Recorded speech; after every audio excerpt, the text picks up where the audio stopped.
Be strong.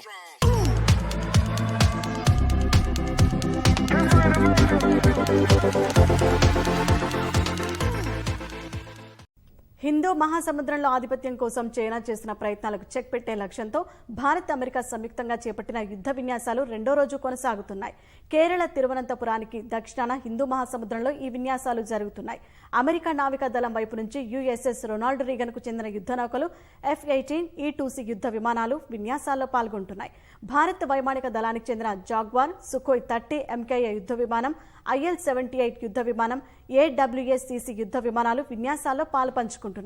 భారత నావికా దళానికి చెందిన INS కోచి, INS టెగ్ యుద్ధ నౌకలు సైతం విన్యాసాల్లో పాల్గొంటున్నాయి.